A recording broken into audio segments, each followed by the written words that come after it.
Hello, buddy. Há um tempo que eu não gravo vídeo aulas, mas vamos lá. Uma vez que um amigo pediu uma ajuda, vamos lá ver se eu ainda consigo responder algumas questões sobre DGD. Vamos lá. O enunciado diz: desenhe as projeções de um prisma quadrangular oblíquo assente por uma das bases num plano de topo que faz com u0 ângulos de 40 graus de abertura para a direita.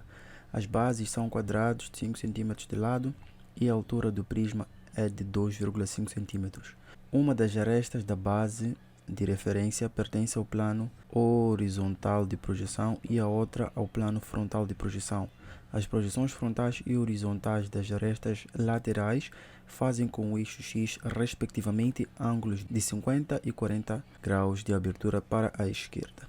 Assim, eu vou resolver como se eu estivesse aqui a tentar também, porque é realmente o que eu vou fazer. Se eu fosse resolver esse exercício, primeiro eu ia entender o que ele quer. Isso é a coisa mais importante. Tens que entender que ele quer um prisma oblíquo de base quadrangular, ok? Deu-nos algumas coordenadas em termos de...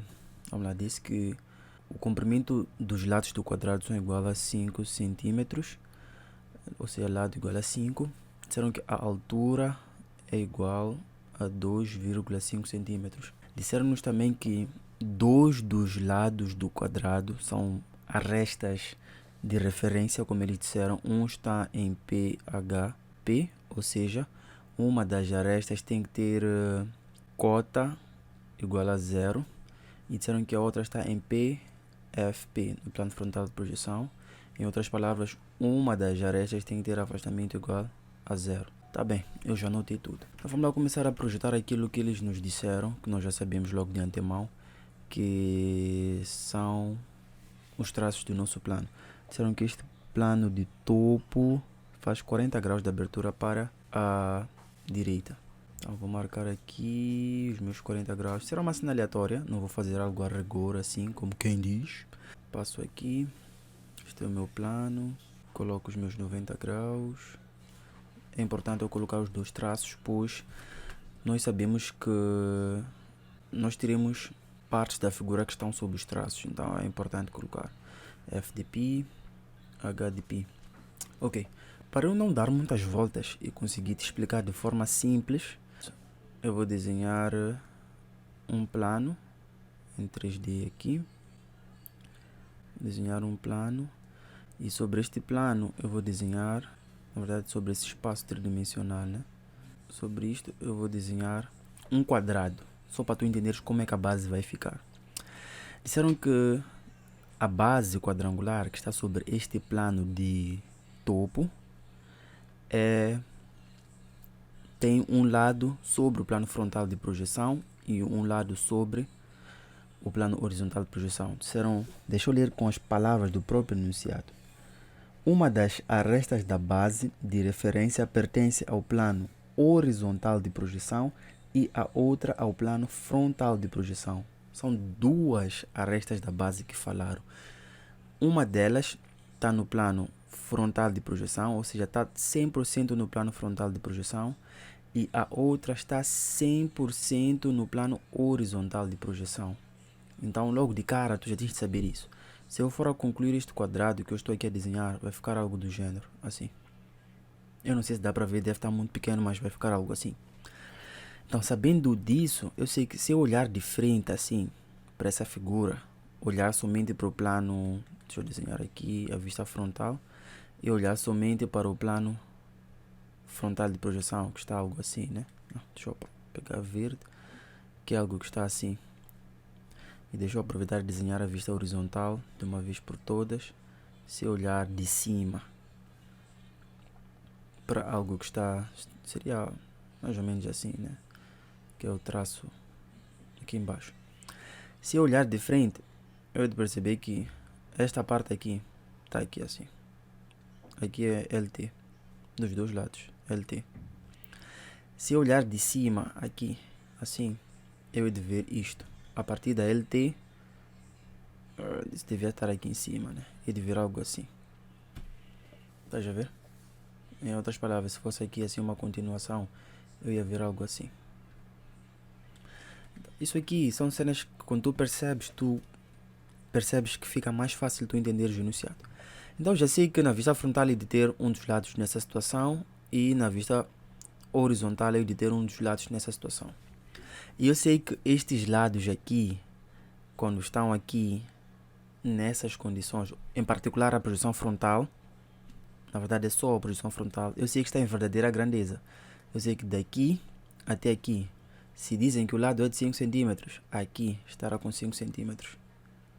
Pois é a sua verdadeira grandeza. Se dizem que a distância deste extremo para este extremo é de x e essa parte, esse intervalo de um extremo para o outro pertence ao plano frontal de projeção, eu sei que aí está em verdadeira grandeza. Mas eu vou usar um método que vai te complicar menos. Vou apagar isto e vamos lá a nossa resolução. Então, uma vez que eu já sei como é que vai ficar o desenho, eu já vou começar a implementar isso. Eu vou pegar na minha régua, eu sei que um dos extremos desses meus lados terão coincidência aqui no eixo X, onde os traços dos planos se interceptam. Então o que eu vou fazer é o seguinte, eu vou pegar na minha régua, vou traçar uma reta perpendicular em relação a este meu traço frontal de projeção e vou fazer um rebatimento. A partir daqui do eixo X, eu vou traçar uma linha de chamada e depois vou fazer o seguinte.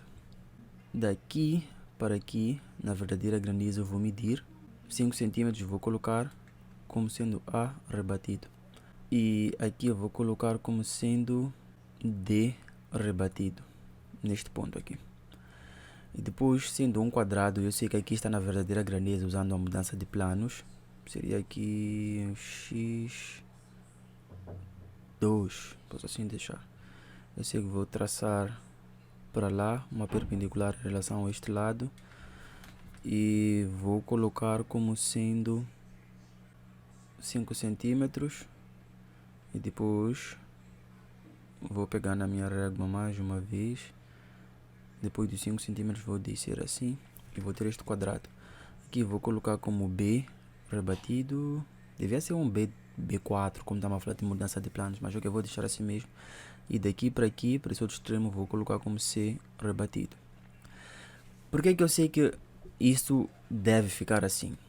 Porque é simples. Se eu estou a dizer que estou a fazer a mudança de planos, este meu traço horizontal passaria para aqui, para esta linha aqui. E eu ia ter que colocar aqui H de π rebatido, ou H de π 2, como é a mudança de planos. Mas vou deixar rebatido, não vou falar mais daqui para frente. E tudo que estaria aqui nesse traço horizontal, como nós mostramos naquelas ilustrações no início, também passaria para aqui. E como dá para ver, de A para D estão exatamente sobre o H de R rebatido. Então eu sei que deve estar assim. E como eu sei que deve estar sobre o F de π, essa aresta D rebatido e C rebatido? Porque eles disseram que uma das arestas está no plano frontal de projeção. E o plano frontal de projeção está aqui. Quando fazemos a mudança de planos para o plano frontal de projeção, o traço não muda, porque é o próprio plano. Então eu sei, dessa forma, que o D rebatido e o C rebatido devem estar exatamente aqui. Uma vez que tu validas que esta é a forma correta de se fazer esse processo, tu já avanças. Depois de construires a verdadeira grandeza da base, as coisas só ficam simples. É só fazer a inversão da mudança de planos, fazer o caminho contrário. Então aqui vou descer uma linha de chamada, vou levar essas medidas e vou começar a colocar. O C não tem nenhuma distância do plano frontal de projeção, então vou colocar aqui C1. O B, a distância de C para B é de 5 centímetros, então vou colocar aqui B1. Idem para o A, vou colocar A1, o D1 fica aqui. Então, na verdadeira grandeza, ficou algo deste gênero. De B para A, ficou assim. De C para B, ficou assim. De D para C, ficou assim. Uma coisa rápida. E na projeção frontal, nós sabemos que vamos unir de D para C. Vamos nomear aqui C coincide com B2, coincide com C2. D coincide com A2 coincide com D2, uma frente de corte e afastamento, então é isso. Ou seja, Com esses pequenos passos nós já conseguimos ter representada as projeções da nossa base nas suas duas vistas. Daqui para frente é só para trás, só continuar. Vamos lá. O enunciado depois diz que diz que as arestas laterais fazem com o eixo X respectivamente ângulos de 50 e 40 graus. As frontais fazem 50 graus. Então é só pegarmos aqui um transferidor e ter como referência o eixo X e marcar 50 graus. E aí eu andei a fazer coisas aqui, depois vou me complicar, ok? 50 graus, lanças perpendicular, vens de novo 50 graus, a partir dos outros vértices, lanças perpendiculares. Na projeção horizontal são 40 graus. Então pegas aqui um ângulo, 40 graus, a partir de D, lanças para baixo, a partir de A, lanças, a partir de B, lanças, por final a partir de C, também lanças. Agora já temos a direção em relação ao eixo X das nossas arestas laterais. Agora é simples, é só colocarmos a altura. A altura nós sabemos que sempre temos de medir perpendicular em relação ao plano da base. Nesse caso é um plano de topo. Então, daqui do plano de topo até aqui vamos medir 2,5. Essa aí será a altura do nosso sólido. Então, eu venho até aqui, vou selar aqui. Esta é a altura, esta é a base inferior. Vou fazer isto, venho para aqui, coloco assim. A projeção frontal já está, nenhuma das arestas será interrompida porque todas já estão sobrepostas. Agora é só fazer aquele processo que nós já conhecemos, descer as arestas até a projeção horizontal. Então vou pegar aqui a minha régua, então vou descer de D, 10 até aqui, uma linha de chamada. Ao mesmo tempo, ali temos D da base superior a coincidir com a linha de chamada do A. Agora sim, fica assim. Aqui em cima vamos ter B a coincidir deste modo. Prontos. Então, já posso pegar esse processo aqui, eu sei que tu já sabes, então não vou dar muita ênfase. Vai ficar assim. Vou pegar something went wrong. Nope. It's okay. Vai ficar assim. Agora estou a desenhar a minha base superior. E para finalizar, já vamos começar a representar a gráfica das arestas. Fica assim, visível. Esta aresta aqui vai ficar invisível, deste modo.